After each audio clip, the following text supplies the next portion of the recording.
ನಮಸ್ಕಾರ.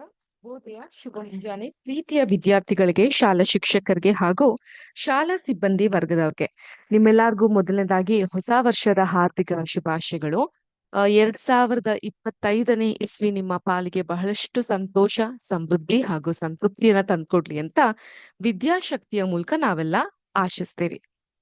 ಇವತ್ತಿನ ತರಗತಿಯನ್ನ ನಾವು ಶುರು ಮಾಡೋಣ ಮಕ್ಕಳೇ. ಹೊಸ ವರ್ಷದಲ್ಲಿ ಹೊಸ ಪಾಠವನ್ನ ಶುರು ಮಾಡ್ಬೇಕಿತ್ತು, ಆದ್ರೆ ಹಳೆಯ ಪಾಠದ ಮುಂದುವರೆದ ಭಾಗವನ್ನ ನಾವು ನೋಡೋಣ. ಅದೇ ಶಬ್ದಗಳು.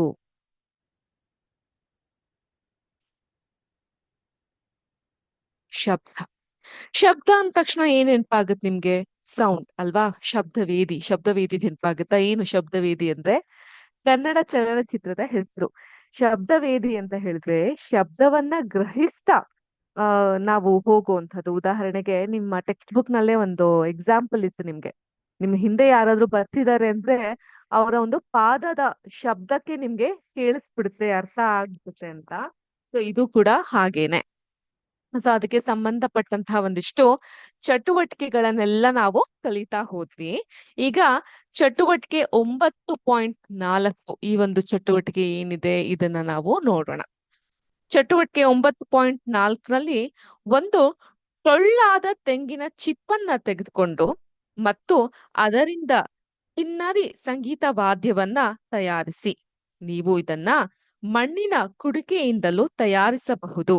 ಚಿತ್ರ 9.5ರಲ್ಲಿ ನಿಮ್ಗೆ ತೋರಿಸಿರೋ ಹಾಗೆ ಈ ವಾದ್ಯವನ್ನ ನುಡಿಸಿ ಮತ್ತು ಇದರಲ್ಲಿನ ಕಂಪಿಸುವ ಭಾಗವನ್ನ ಗುರುತಿಸಿ. ಸೊ ಈ ರೀತಿಯಾಗಿ ಇರುತ್ತೆ.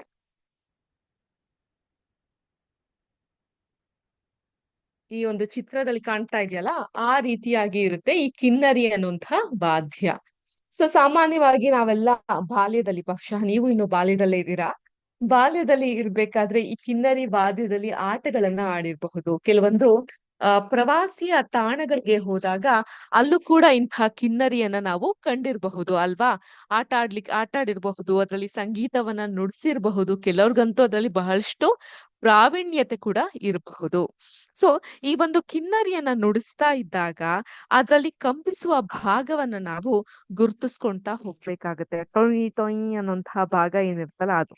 ಅದೇ ರೀತಿಯಾಗಿ ಕೆಲವು ಪರಿಚಿತ ಸಂಗೀತ ವಾದ್ಯಗಳ ಪಟ್ಟಿ ಮಾಡಿ ಮತ್ತು ಅವುಗಳ ಕಂಪಿಸುವ ಭಾಗವನ್ನ ಗುರುತಿಸಿ. ಕೆಲವು ಉದಾಹರಣೆ ಕೋಷ್ಟಕ 9.1ರಲ್ಲಿ ನೀಡಿದೆ. ಕೋಷ್ಟಕದಲ್ಲಿ ಖಾಲಿ ಇರುವ ಸ್ಥಳಗಳನ್ನ ಭರ್ತಿ ಮಾಡಿ.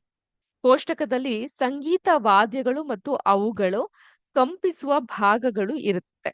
ಉದಾಹರಣೆಗೆ ವೀಣೆ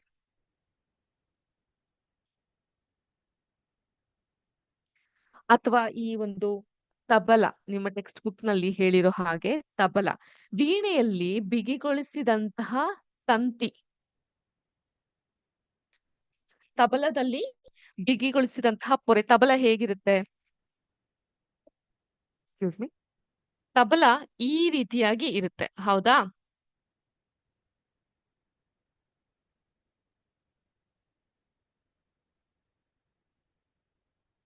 ಈ ಜಾಗ ಕಪ್ಪಾಗಿ ಇರುವಂತಹ ಜಾಗ, ಇಲ್ಲಿ ಬಡಿತಾರೆ ತಬಲಕ್ಕೆ.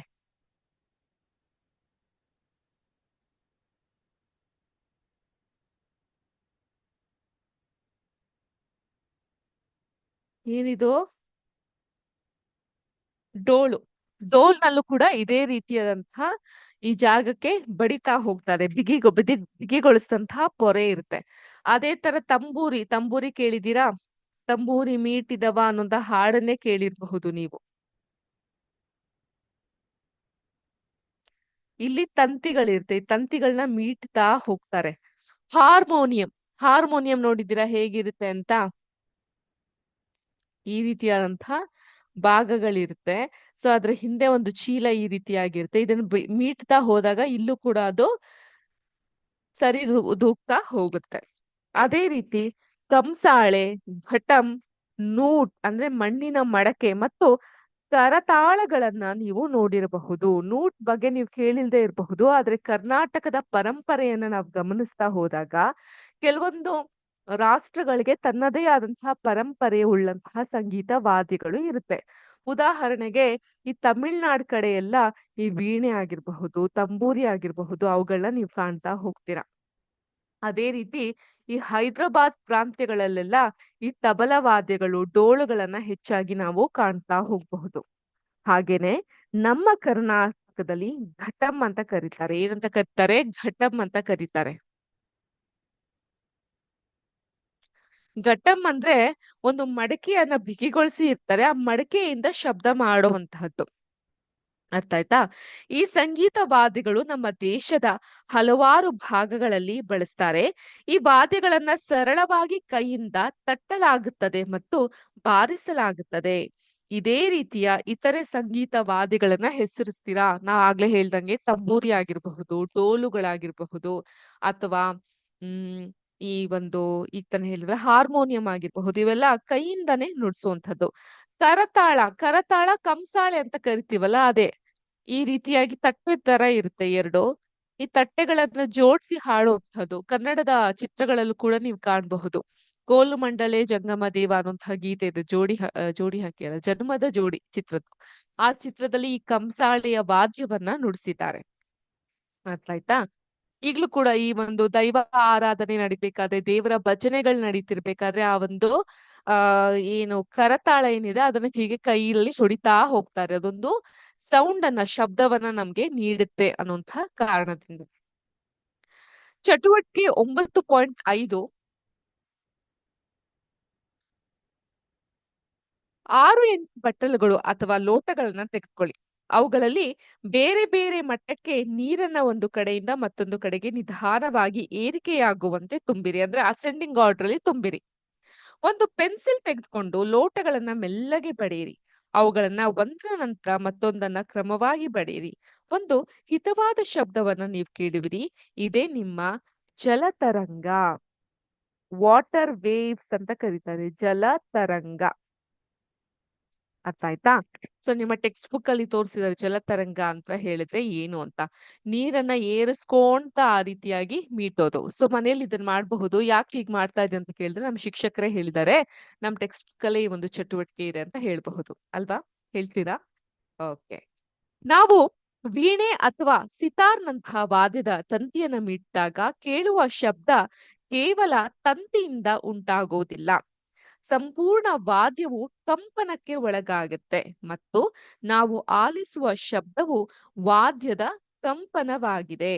ಹಾಗೆಯೇ ನಾವು ಮೃದಂಗದ ತಮಟೆಯನ್ನ ಬಾರಿಸಿದಾಗ ಕೇಳುವ ಶಬ್ದ ತಮಟೆಯಿಂದ ಮಾತ್ರವಾಗಿರದೆ ಇಡೀ ಮೃದಂಗದಿಂದ ಹೊಮ್ಮಿದ ಶಬ್ದವಾಗಿರುತ್ತೆ. ಸೊ ಆದ್ರಿಂದ ನಾನು ಶಬ್ದಗಳು ಅಂತ ಹೇಳಿದಾಗ ಅಲ್ಲಿ ಒಂದು ಪದ ಅವಾಗ ಅವಾಗ ಪುನರ್ವರ್ತನೆ ಆಗ್ತಾನೆ ಇರುತ್ತೆ. ಅಂದ್ರೆ ರಿಪೀಟ್ ಆಗ್ತಾನೆ ಹೋಗುತ್ತೆ. ಯಾವ್ದದು ಪದ?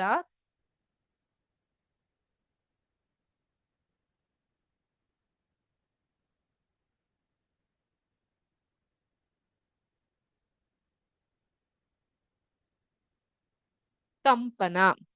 ಕಂಪನ ಅಂದ್ರೆ ಇಲ್ಲಿ ಎರಡು ಅರ್ಥ ಬರುತ್ತೆ. ಒಂದು ವೈಬ್ರೇಷನ್. ನಮ್ಮ ದೇಹ ಎಲ್ಲ ಕಂಪಿಸು ಹೋಯ್ತು ಅಂತ ಹೇಳ್ತೀವಲ್ಲ, ವೈಬ್ರೇಷನ್. ಇನ್ನೊಂದು ಅರ್ಥ ವೇವ್ಸ್. ಈಗ ಈ ಒಂದು ರೇಡಿಯೋ ಇವಾಗ 101.3 ಕಂಪನಾಂಕಗಳನ್ನ ನೀವು ಕೇಳ್ತಾ ಇದ್ದೀರಾ. ಸೊ ಕಂಪನಾಂಕ ಅಂತ ಹೇಳಿದ್ರೆ ಇಲ್ಲಿ ಫ್ರೀಕ್ವೆನ್ಸಿ ಅಂತ ಸಹ ಆಗುತ್ತೆ. ಅರ್ಥ ಆಯ್ತಾ? ಸೊ ಇದು ಇಂಟರ್ಚೇಂಜಬಲ್ ಆಗಿ ಇಲ್ಲಿ ಬಳಸ್ತಾ ಹೋಗ್ತಾರೆ. ಯಾವ್ದ್ಯಾವ್ದು? ವೈಬ್ರೇಷನ್, ಕಂಪನ. ಇವಾಗ ಒಂದು ವೀಣೆಯನ್ನ ನೀವು ಮೀಟಿದಾಗ ಅಲ್ಲಿ ಉಂಟಾಗುವಂತಹ ಕಂಪನ, ವೈಬ್ರೇಷನ್. ಅದೇ ರೀತಿ ಸೌಂಡ್ ವೇವ್ಸ್ ಅಂತ ಹೇಳಿದ್ರೆ ತರಂಗ. ವೇವ್ಸ್ ಅಂತ ಹೇಳಿದ್ರೆ ಇಲ್ಲಿ ತರಂಗ, ಅಲೆಗಳಲ್ಲ, ತರಂಗ. ಫ್ರೀಕ್ವೆನ್ಸಿ ಅಂದ್ರೆ ಹಾಗೆ ಕಂಪನ ಅನ್ನುವಂತಹ ಅರ್ಥನೇ ಇಲ್ಲಿ ಮೂಡ್ತಾ ಹೋಗುತ್ತೆ. ಹಾ, ಈಗ ನೋಡಿ ನಿಮ್ಗೊಂದು ಪ್ರಶ್ನೆಯನ್ನ ಕೇಳಿದ್ದಾರೆ. ನಾವು ಮಾತನಾಡಿದಾಗ, ಈಗ ನಾನ್ ಮಾತಾಡ್ತಾ ಇದ್ದೀನಿ ಪ್ರಸ್ತುತ ನಿಮ್ ಹತ್ರ. ನೀವು ಕೂಡ ಅಲ್ಲಿ ಮಾತಾಡ್ತಾ ಇರ್ಬಹುದು ಗುಸುಗುಸು ಅಂತ. ನಂಗೆ ಕೇಳಿಸ್ತಾ ಇಲ್ಲ ಸದ್ಯಕ್ಕೆ. ಬಟ್ ಅದು ಸೈನ್ಸ್‌ಗೆ ಸಂಬಂಧಪಟ್ಟಂತಹ ಮಾತಾಗಿದ್ರೆ very well and good. Otherwise ದಯವಿಟ್ಟು ಮೌನವಾಗಿ ಪಾಠವನ್ನ ಕೇಳಿಸ್ಕೊಳ್ಳಿ. ನಾವು ಮಾತನಾಡಿದಾಗ ನಮ್ಮ ದೇಹದ ಯಾವುದಾದರೂ ಭಾಗ ಕಂಪಿಸುತ್ತಿದೆಯೇ? ಸೊ ಈಗ ನಾವು ಮಾತಾಡ್ತಾ ಇದೀವಿ. ನಾ ಆಗ್ಲೇ ಹೇಳ್ದಂಗೆ ಒಂದು ವೀಣೆಯ ತಂತಿಯನ್ನ ನಾವು ಮೀಟಿದಾಗ ಆ ತಂತಿಯಿಂದ ಮಾತ್ರ ಶಬ್ದ ಹೊರಹೊಮ್ಮೋದಿಲ್ಲ. ಬದಲಿಗೆ ಎಂಟೈರ್ ಮ್ಯೂಸಿಕಲ್ ಇನ್ಸ್ಟ್ರೂಮೆಂಟ್, ಸಂಪೂರ್ಣವಾಗಿ ಆ ಒಂದು ಶಬ್ದ ಕೇಳೋದು ತಂತಿ ಒಂದ್ರಿಂದ ಅಂತ ಅಲ್ಲ, ಸಂಪೂರ್ಣವಾದಂತಹ ವಾದ್ಯದ ಕಂಪನವಾಗಿರುತ್ತೆ. ಅದೇ ರೀತಿ ನಾವು ಇಲ್ಲಿ ಮಾತನಾಡ್ತಿರ್ಬೇಕಾದ್ರೆ ನಮ್ಮ ಧ್ವನಿ ನಿಮ್ಗೆ ಕೇಳಿಸ್ಬೇಕು ಅಂತ ಹೇಳಿದ್ರೆ, ಸೊ ಅಲ್ಲೂ ಕೂಡ ಯಾವ್ದಾದ್ರು ಒಂದು ಭಾಗ ಕಂಪಿಸ್ತಾ ಇರ್ಬೇಕಲ್ವಾ, ಒಂದು ಫ್ರೀಕ್ವೆನ್ಸಿ ಇರ್ಬೇಕಲ್ವಾ. ಬನ್ನಿ, ಮಾನವರಲ್ಲಿ ಈ ಶಬ್ದದ ಉತ್ಪತ್ತಿ ಅನ್ನೋದು ಹೇಗಾಗುತ್ತೆ ಅದನ್ನ ನಾವು ನೋಡ್ತಾ ಹೋಗ್ತೀವಿ.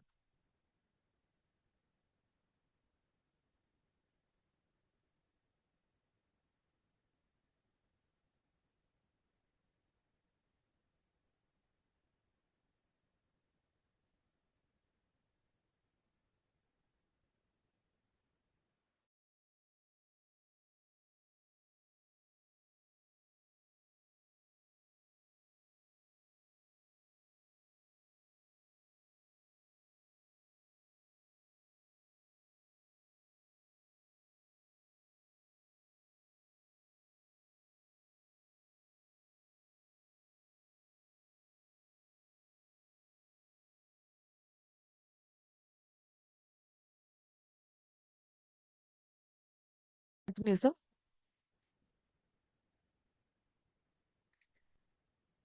ಈಗ ಮಾನವರಲ್ಲಿ ಶಬ್ದದ ಉತ್ಪತ್ತಿ ಅನ್ನೋದು ಹೇಗಾಗತ್ತೆ ಅಂತ ನೋಡೋದಾದ್ರೆ, ದುಂಬಿಯಂತೆ ಝೇಂಕರಿಸೋದು. ದುಂಬಿಯಂತೆ ಝೇಂಕರಿಸೋದು ಬರುತ್ತಾ? ಇವಾಗ ಅಂತ ನಾನು ಹೇಳ್ತೀನಿ. ಇದನ್ನ ಒಂದು 30 ಸೆಕೆಂಡ್ಸ್ ಮಾಡಿ ನೋಡ್ತೀರಾ? ಹೀಗೆ ಅಂತ ಹೇಳೋದು. ಸೊ ಹೀಗೆ ದುಂಬಿ ಅಂತ ಝೇಂಕರಿಸಿದಾಗ ಏನಾಗುತ್ತೆ, ನಿಮ್ಮ ಕೈಗಳನ್ನ ನಿಮ್ಮ ಗಂಟಲಿನ ಮೇಲಿಟ್ಟು ಯಾವ್ದಾದ್ರೂ ಕಂಪನದ ಅನುಭವ ಆಗುತ್ತಾ ಅನ್ನೋದನ್ನ ನೋಡ್ಬೇಕಾಗುತ್ತೆ. ಸೊ ಏನ್ ಮಾಡ್ಬೇಕು, ಇದು ನಿಮ್ಮ ಕತ್ತಿನ ಭಾಗ ಆಗಿದ್ರೆ ನಿಮ್ಮ ಕೈಯನ್ನ ಈ ಭಾಗದ ಮೇಲೆ ಹೀಗೆ ಇಟ್ಟು ದುಂಬಿಯಂತೆ ಈಗ ಇನ್ನೊಮ್ಮೆ ಝೇಂಕರಿಸಿ. ಹೇಗೆ?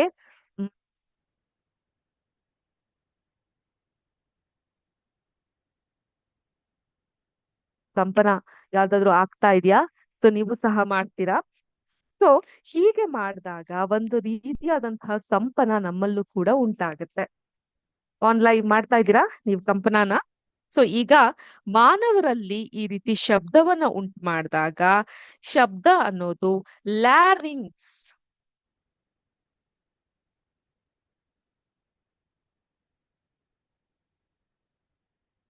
ಅಥವಾ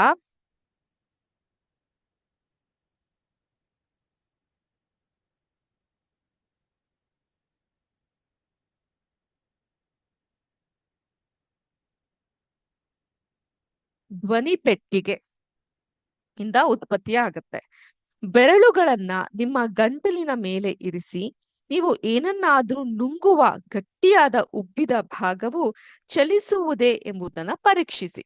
ಉದಾಹರಣೆಗೆ ಇಡ್ಲಿನೋ ದೋಸೆನೋ ಚಪಾತಿನೋ ಏನೋ ಒಂದು ಅಗ್ದು ನಿಮ್ಮ ಗಂಟ್ಲ ಮೇಲೆ ಇಟ್ಟಾಗ ನೀವು ನುಂಗ್ಬೇಕಾದ್ರೆ ಗುಳುಕ್ ಅನ್ನೋಂತಹ ಒಂದು ಶಬ್ದ ಬರುತ್ತೆ.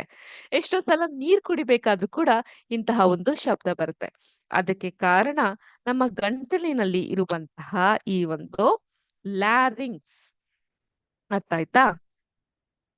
ನಮ್ಮ ದೇಹದ ಈ ಭಾಗವೇ ಧ್ವನಿ ಪೆಟ್ಟಿಗೆ.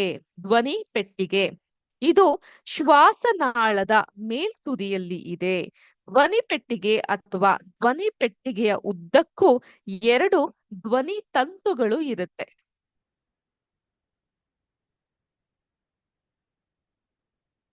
ಧ್ವನಿ ತಂತುಗಳು ಚಾಚಿಕೊಂಡಿದ್ದು ಅವುಗಳ ನಡುವೆ ಗಾಳಿಯ ಚಲನೆಗೆ ಸಣ್ಣ ಸೀಳುಕಿಂಡಿ ಇರುತ್ತೆ. ಏನಿರುತ್ತೆ? ಸಣ್ಣ ಸೀಳುಕಿಂಡಿ ಅನ್ನೋದು ಇರುತ್ತೆ.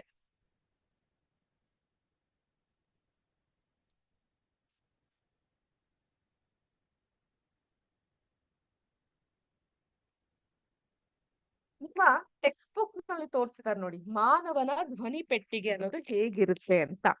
ಈಗ ಶ್ವಾಸಕೋಶಗಳು ಗಾಳಿಯನ್ನ ಸೀಳುಕಿಂಡಿಯ ಮೂಲಕ ಚಲಿಸುವಂತೆ ಮಾಡಿದಾಗ ಧ್ವನಿ ತಂತುಗಳು ಕಂಪಿಸಿ ಶಬ್ದವನ್ನ ಉಂಟು ಮಾಡುತ್ತವೆ. ಧ್ವನಿ ತಂತುಗಳಿಗೆ ಜೋಡಣೆಯಾಗಿರುವ ಮಾಂಸಖಂಡಗಳು ಧ್ವನಿ ತಂತುಗಳನ್ನ ಬಿಗಿಗೊಳಿಸುವ ಅಥವಾ ಸಡಿಲಗೊಳಿಸುವ ಕಾರ್ಯ ಮಾಡುತ್ತವೆ. ಧ್ವನಿ ತಂತುಗಳು ಬಿಗಿಯಾದಾಗ ಮತ್ತು ತೆಳುವಾದಾಗ ಉಂಟಾಗುವ ಧ್ವನಿಯ ಶೈಲಿ ಅಥವಾ ಗುಣಮಟ್ಟವು ಧ್ವನಿತಂತುಗಳು ಸಡಿಲವಾದಾಗ ಮತ್ತು ದಪ್ಪವಾದಾಗ ಉಂಟಾಗುವ ಧ್ವನಿಯ ಶೈಲಿಯು ಅಥವಾ ಗುಣಮಟ್ಟಕ್ಕಿಂತ ಭಿನ್ನವಾಗಿರುತ್ತದೆ. ಧ್ವನಿತಂತುಗಳು ಹೇಗೆ ಕೆಲಸ ಮಾಡುತ್ತದೆ ಅನ್ನೋದ್ರ ಬಗ್ಗೆ ಮತ್ತಷ್ಟು ನಾವು ತಿಳಿತಾ ಹೋಗೋಣ. ಆದ್ರೆ ಅದಕ್ಕಿಂತ ಮುಂಚೆ ನೋಡಿ, ಯಾರಾದ್ರೂ ತುಂಬಾ ಚೆನ್ನಾಗಿ ಹಾಡನ್ನ ಹಾಡ್ತಾ ಇದ್ದಾರೆ ಅಂತ ಹೇಳಿದ್ರೆ ಸೊ ನಾವೇನ್ ಹೇಳ್ತೀವಿ ಅವ್ರಿಗೆ? ಕೋಗಿಲೆ ಕಂಠ ಇದೆ ಅಂತ ಹೇಳ್ತೀವಿ, ಹೌದಾ ಇಲ್ವಾ? ಸೊ ಚೆನ್ನಾಗಿ ಹಾಡ್ತಾ ಇದ್ದಾರೆ, ಕೋಗಿಲೆ ಕಂಠ ಇದೆ ಅವ್ರಿಗೆ ಅಂತ ನಾವ್ ಹೇಳ್ತೀವಿ. ಸೊ ಒಳ್ಳೆ ಕೊರಳಿದೆ ಅಂತ ಹೇಳ್ತೀವಿ. ಸೊ ಈ ಕೊರಳು ಕಂಠ ಎಲ್ಲ ಎಲ್ಲಿಗೆ ಸಂಬಂಧಪಟ್ಟದ್ದು?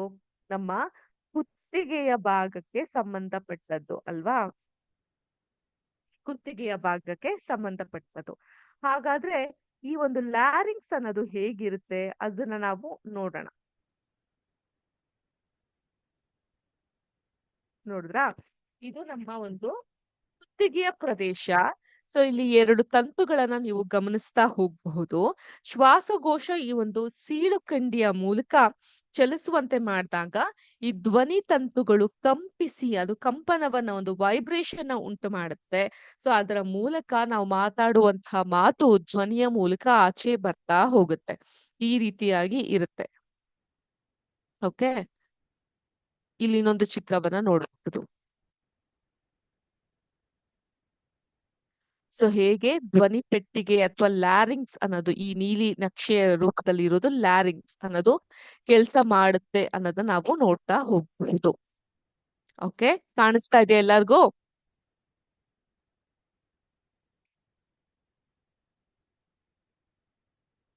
ಇದು ಮಸಲ್ಸ್ ರೀತಿಯಾಗಿ ಇರುತ್ತೆ. ಇಲ್ಲೂ ಕೂಡ ನೀವು ಕಾಣ್ತಾ ಹೋಗಬಹುದು ಈ ಲ್ಯಾರಿಂಗ್ಸ್ ಅಥವಾ ಧ್ವನಿ ಪೆಟ್ಟಿಗೆ ಅನ್ನೋದು ಯಾವ ರೀತಿಯಾಗಿ ಕೆಲಸ ಮಾಡ್ತಾ ಇದೆ ಅಂತ ಅಂದ್ಬಿಟ್ಟು. ಓಕೆ, ಸೊ ಎಲ್ಲರಿಗೂ ಸೂಕ್ತವಾದಂತಹ ಮಾಹಿತಿ ಅನ್ನೋದು ಇದ್ರ ಮೂಲಕ ಸಿಕ್ತು ಅಂತ ನಾನು ಭಾವಿಸ್ತೀನಿ. ಒಂದ್ ರೀತಿ ಉತ್ಸುಕತೆ ಇರುತ್ತೆ, ಲ್ಯಾರಿಂಗ್ಸ್ ಅಂದ್ರೆ ಏನು, ಧ್ವನಿ ಪೆಟ್ಟಿಗೆ ಅಂದ್ರೆ ಏನು, ಇದು ಯಾವ ರೀತಿ ಕಾರ್ಯವೈಖರಿಯನ್ನ ಮಾಡುತ್ತೆ ಅಂತ. ಅದನ್ನ ಬರೀ ಟೆಕ್ಸ್ಟ್ ಬುಕ್ ಅಲ್ಲಿ ಇರುವಂತಹ ಚಿತ್ರಗಳಲ್ಲಿ ನೀವು ನೋಡಿ ಕಲಿಯೋದ್ಕಿಂತ ಹೆಚ್ಚಾಗಿ ಈ ರೀತಿಯಾಗಿ ಇರುವಂತಹ ಆಧುನಿಕತೆ ತಂತ್ರಜ್ಞಾನವನ್ನ ಬಳಸ್ಕೊಂಡು ಕಲಿಯೋದು ಮತ್ತಷ್ಟು ನಿಮ್ಮ ಯೋಚನಾ ಲಹರಿಯನ್ನ ಹೆಚ್ಚಿಸ್ಲಿಕ್ಕೆ ಸಾಧ್ಯ ಮಾಡ್ತಾ ಬರುತ್ತೆ. ಓಕೆ ಓಕೆ, ಈಗ ಚಟುವಟಿಕೆ 9.6 ನೋಡೋಣ.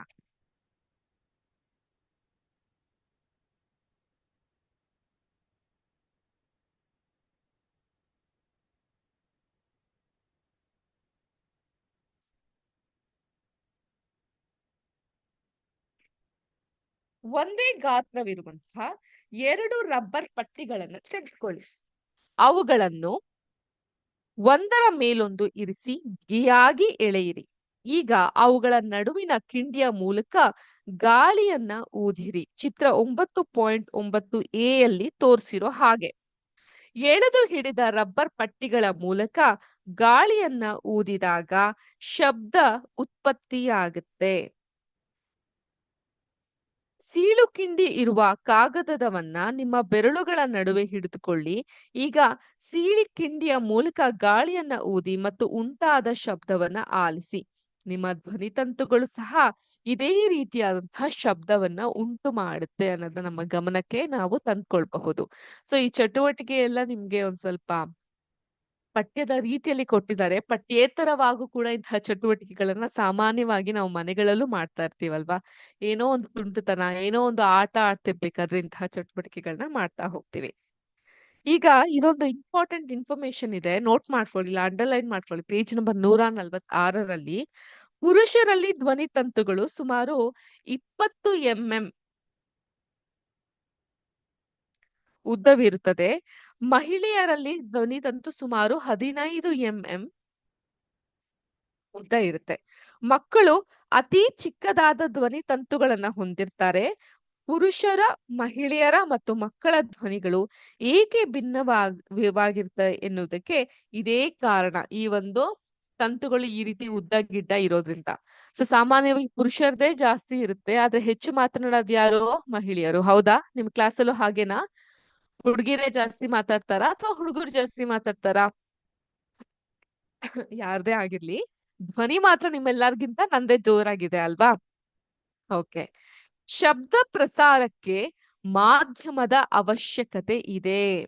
ಸೊ ಈಗ ನೆಕ್ಸ್ಟ್ ಪಾಯಿಂಟ್, ಶಬ್ದ ಪ್ರಸಾರಕ್ಕೆ ಮಾಧ್ಯಮದ ಅವಶ್ಯಕತೆ ಇದೆ. ಏನಿದು?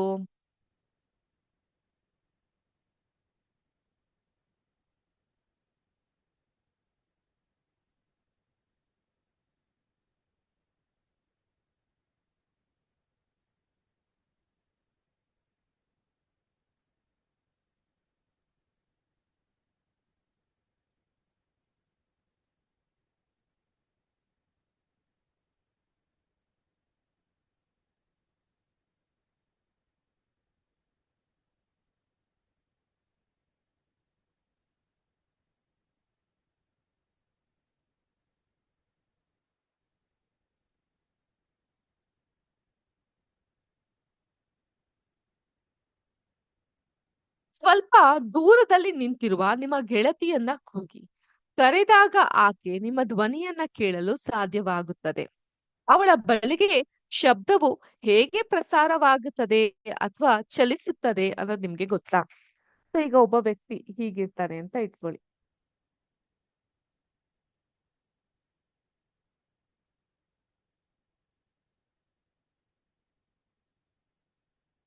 ಸೊ ಈತ ಇನ್ನೊಬ್ರನ್ನ ಕರೆದಾಗ ಏನಾಗುತ್ತೆ, ಆ ಸೌಂಡ್ ವೇವ್ಸ್ ಮೂಲಕ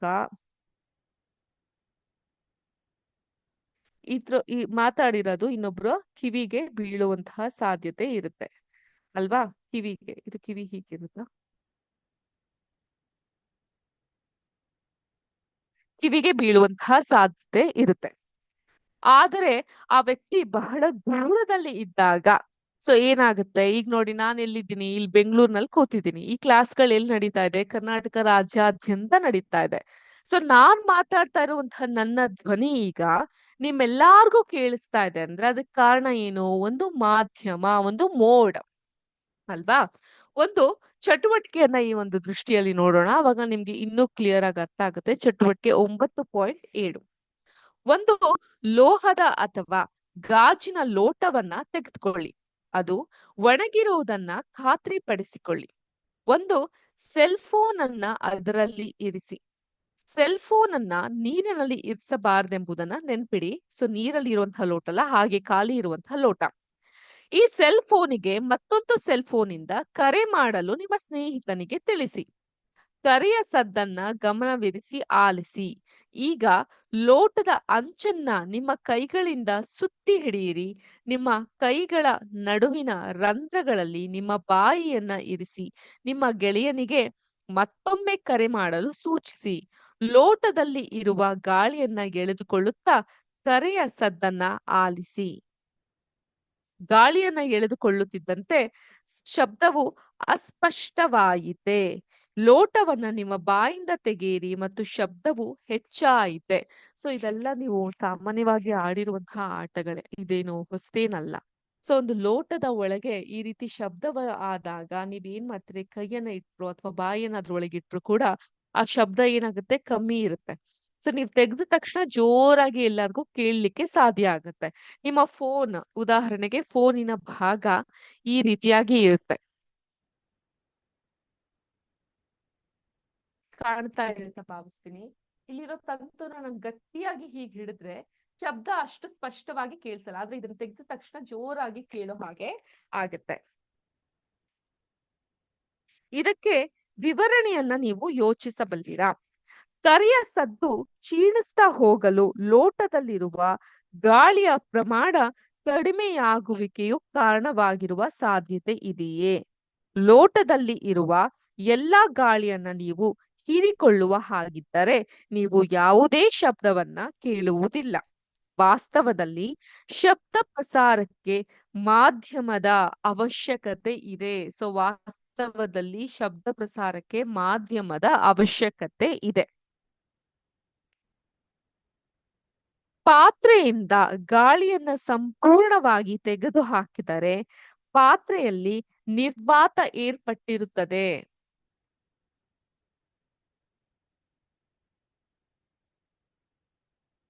ಶಬ್ದವು ನಿರ್ವಾತದ ಮೂಲಕ ಪ್ರಸಾರವಾಗೋದಿಲ್ಲ. ಎಲ್ಲಿ ನಿರ್ವಾತ ಅಂದ್ರೆ ಎಂಟಿನೆಸ್ ಇರುತ್ತೋ ಅಲ್ಲಿ ಶಬ್ದದ ಪ್ರಸಾರತೆ ಆಗೋದಿಲ್ಲ.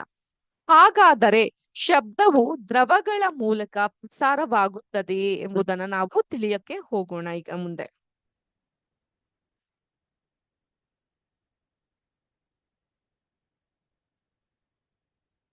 ಈಗ ಚಟುವಟಿಕೆ 9.8 ಗಮನಿಸೋಣ. ಒಂದು ಬಕೆಟ್ ಅಥವಾ ಟಬ್ ಎತ್ಕೊಳ್ಳಿ. ಅದರಲ್ಲಿ ಶುದ್ಧವಾದ ನೀರನ್ನ ತುಂಬಿ ಒಂದು ಕೈನಲ್ಲಿ ಸಣ್ಣ ಗಂಟೆಯೊಂದನ್ನ ತೆಗೆದುಕೊಳ್ಳಿ. ಈ ಗಂಟೆಯನ್ನ ನೀರಿನಲ್ಲಿ ಮುಳುಗಿಸಿ ಅಲುಗಾಡಿಸಿ. ಗಂಟೆಯು ಬಕೆಟ್ ಅಥವಾ ಟಬ್ಬಿನ ಯಾವುದೇ ಭಾಗವನ್ನ ಸ್ಪರ್ಶಿಸದಂತೆ ಜಾಗೃತೆ ವಹಿಸಿ. ನಿಮ್ಮ ಕಿವಿಯನ್ನು ನಿಧಾನವಾಗಿ ನೀರಿನ ಮೇಲ್ಮೈ ಮೇಲಿರಿಸಿ. ನೀವು ಗಂಟೆಯ ಶಬ್ದವನ್ನ ಆಲಿಸಿದ್ರಾ? ಇದು ಶಬ್ದವು ದ್ರವಗಳ ಮೂಲಕ ಪ್ರಸಾರವಾಗುತ್ತದೆ ಎಂಬುದನ್ನ ಸೂಚಿಸುತ್ತದೆ.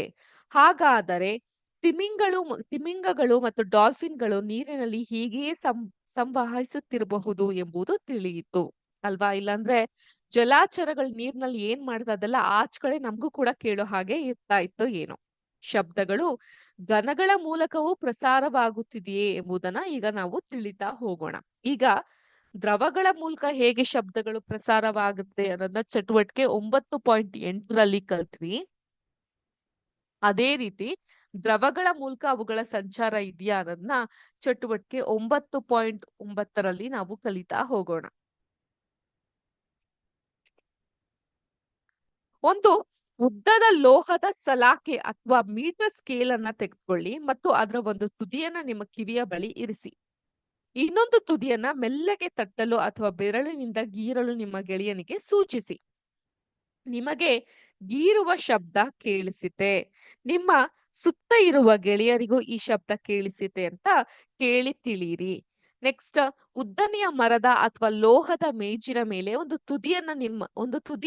ತುದಿಯಲ್ಲಿ ನಿಮ್ಮ ಕಿವಿಯನ್ನ ಇರಿಸಿ ಮತ್ತು ನಿಮ್ಮ ಗೆಳೆಯನಿಗೆ ಮೇಜಿನ ಇನ್ನೊಂದು ತುದಿಯನ್ನ ಗೀರಲು ಹೇಳುವ ಮೂಲಕ ಮೇಲಿನ ಚಟುವಟಿಕೆಯನ್ನ ಮಾಡಬಹುದು.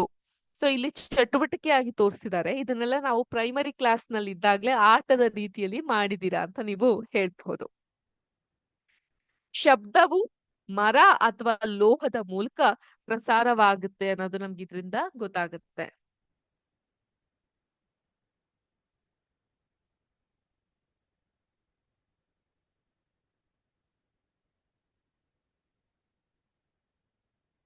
ವಾಸ್ತವದಲ್ಲಿ ಶಬ್ದವು ಯಾವುದೇ ಘನದ ಮೂಲಕ ಚಲಿಸಬಲ್ಲದು. ಶಬ್ದವು ತಂತಿಗಳ ಮೂಲಕ ಪ್ರಸಾರವಾಗುತ್ತದೆ ಎಂಬುದನ್ನು ತೋರಿಸಲು ಕೆಲವು ಆಸಕ್ತಿದಾಯಕ ಚಟುವಟಿಕೆಗಳನ್ನು ನೀವು ಮಾಡಬಹುದು. ನಿಮ್ಮ ಆಟದ ಟೆಲಿಫೋನ್ ಅನ್ನ ತಯಾರಿಸಿದ್ದೀರಾ? ತಂತಿಗಳ ಮೂಲಕ ಶಬ್ದ ಪ್ರಸಾರವಾಗುತ್ತೆ ಅನ್ನೋದನ್ನ ನೀವು ಹೇಳುವಿರಾ? ಸೊ ಈ ಟೆಲಿಫೋನ್ಗಳಲ್ಲಿ ಹೀಗೆ ಅಲ್ವಾ, ಒಂದು ರೀತಿಯಾದಂತಹ ಲೋಟ ಹೀಗೆ ಕನೆಕ್ಟ್ ಆಗಿರುತ್ತೆ, ಅದಕ್ಕೊಂದು ದಾರವನ್ನ ಹಾಕಿರ್ತಾರೆ, ಇನ್ನೊಂದು ರೀತಿಯಾದಂತಹ ಲೋಟಕ್ಕೆ ಒಂದು ಕನೆಕ್ಷನ್ ಇರುತ್ತೆ. ಇದು ಕಿವಿಗಳ ಮಧ್ಯೆ ಇಟ್ಕೊಂಡು ಮಾತಾಡುವಂತಹ ಟೆಲಿಫೋನ್ಗಳು ಆಗಿರುತ್ತೆ ಅಲ್ವಾ? ಕಂಪಿಸುವ ವಸ್ತುಗಳು ಶಬ್ದವನ್ನ ಉತ್ಪತ್ತಿ ಮಾಡುತ್ತವೆ ಮತ್ತು ಆ ಶಬ್ದವು ಮಾಧ್ಯಮದಲ್ಲಿ ಎಲ್ಲಾ ದಿಕ್ಕುಗಳಿಗೂ ರವಾನೆ ಆಗುತ್ತದೆ ಎಂಬುದನ್ನ ನಾವು ಇಲ್ಲಿಯವರೆಗೂ ಕಲಿತೆವು. ಮಾಧ್ಯಮವು ಅನಿಲ, ದ್ರವ ಅಥವಾ ಘನವಾಗಿರಬಹುದು. ಶಬ್ದವನ್ನ ನಾವು ಹೇಗೆ ಕಳಿಸ್ತೀವಿ ಅಂತ ಮುಂದಿನ ಕ್ಲಾಸ್ ನಲ್ಲಿ ನಾವು ತಿಳ್ಕೊಂತಾ ಹೋಗೋಣ. ಆದ್ರಿಂದ ಶಬ್ದ ಪ್ರಸಾರಕ್ಕೆ ಮಾಧ್ಯಮದ ಅವಶ್ಯಕತೆ ಇದೆ ಅನ್ನೋದನ್ನ ನಾವು ಈ ಕ್ಲಾಸ್ ನಲ್ಲಿ ತಿಳ್ಕೊಂತಾ ಹೋದ್ವಿ. ಸೊ ಮುಂದಿನ ಕ್ಲಾಸ್ಗಳಲ್ಲಿ ನಾವು ಹೇಗೆ ಶಬ್ದವನ್ನ ಕೇಳಿಸ್ಕೊಂತೀವಿ ಅನ್ನೋದ್ರ ಬಗ್ಗೆ ನಾವು ತಿಳ್ಕೊಂತಾ ಹೋಗೋಣ. ಇದಾಗಿತ್ತು ಇವತ್ತಿನ ವಿದ್ಯಾಶಕ್ತಿಯ ವಿಜ್ಞಾನದ ತರಗತಿ. ನಿಮ್ಮೆಲ್ಲರಿಗೂ ಈ ಶಬ್ದದ ಕುರಿತು ಮಾಡಿರುವಂತಹ ತರಗತಿ ಅರ್ಥ ಆಯ್ತು, ಇಷ್ಟ ಆಯ್ತು. ಈ ಚಟುವಟಿಕೆಗಳು ಬಹಳ ಸುಲಭ ಇದೆ. ನಿಮ್ಮ ಮನೆಗಳಲ್ಲೇ ನೀವು ಮಾಡ್ಕೊಳ್ತಾ ಹೋಗಬಹುದು ಅಥವಾ ನಿಮ್ಮ ಶಾಲೆಯ ಆವರಣದಲ್ಲಿ ನಿಮ್ಮ ಗೆಳೆಯರ ಜೊತೆಗೂ ಮಾಡ್ತಾ ಹೋಗಬಹುದು. ಸೊ ಮಾಡ್ತಾ ಒಂದು ಪ್ರಾಕ್ಟಿಕಲ್ ಎಕ್ಸ್ಪೀರಿಯನ್ಸ್ ಇಂದ ಶಬ್ದ ಅನ್ನೋದು ಹೇಗೆ, ಅದು ಯಾವ ತರಂಗಾಂತರ ಮೂಲಕ ಕಂಪನವನ್ನ ಉಂಟು ಮಾಡುತ್ತೆ, ಇವೆಲ್ಲವನ್ನ ತಿಳ್ಕೊಂತಾ ಹೋಗಬಹುದು ಅಂತ ಹೇಳ್ತಾ ಇಲ್ಲಿಗೆ ಇವತ್ತಿನ ವಿಜ್ಞಾನದ ತರಗತಿಯನ್ನ ಮುಗಿಸ್ತಾ ಇದ್ದೀನಿ. ಸೊ ಮುಂದಿನ ತರಗತಿಯಲ್ಲಿ ನಾವು ಮಲ್ಟಿಪಲ್ ಚಾಯ್ಸ್ ಕ್ವೆಶ್ಚನ್ ಪರೀಕ್ಷೆ ಒಂದನ್ನ ಇಡೋಣ. ಹೋದ್ ಕ್ಲಾಸ್ ನಲ್ಲಿ ನಾವು ಯಾವ ಒಂದು ಪಾಠದ ಬಗ್ಗೆ ಪರೀಕ್ಷೆನ ಇಟ್ಟಿದ್ವಿ? ಬಲ ಮತ್ತು ಒತ್ತಡದ ಬಗ್ಗೆ ಪರೀಕ್ಷೆಯನ್ನ ಇಟ್ಟಿದ್ವಿ ಅಲ್ವಾ? ಸೊ ಮುಂದಿನ ಕ್ಲಾಸ್ ನಲ್ಲಿ ನಾವು ಘರ್ಷಣೆ ಈ ಒಂದು ಪಾಠದ ಕುರಿತಾದಂತಹ ಮಲ್ಟಿಪಲ್ ಚಾಯ್ಸ್ ಕ್ವೆಶ್ಚನ್ ಅನ್ನ ನೋಡೋಣ.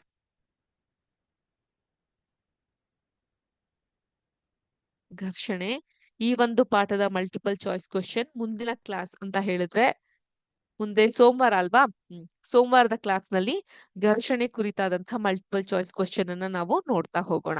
ಸೊ ಇದಾಗಿತ್ತು ಇವತ್ತಿನ ವಿಜ್ಞಾನದ ತರಗತಿ. ನಿಮ್ಮೆಲ್ಲರಿಗೂ ಅರ್ಥ ಆಗಿದೆ, ಇಷ್ಟ ಆಗಿದೆ ಅಂತ ಭಾವಿಸ್ತೀನಿ. ಈ ಕ್ಷಣದಲ್ಲಿ ನಿಮ್ಮ ಜೊತೆ ಆಗಿದ್ದು ನಾನು ನಿಮ್ಮ ವಿಜ್ಞಾನದ ಶಿಕ್ಷಕಿ ಅಶ್ವಿತಾ ಮಲ್ನಾಡ್. ಎಲ್ಲಾರ್ಗೂ ಶುಭ ದಿನ. ಜೈ ಹಿಂದ್, ಜೈ ಕರ್ನಾಟಕ ಮಾತೆ, ಜೈ ವಿದ್ಯಾಶಕ್ತಿ. ನಮಸ್ಕಾರ.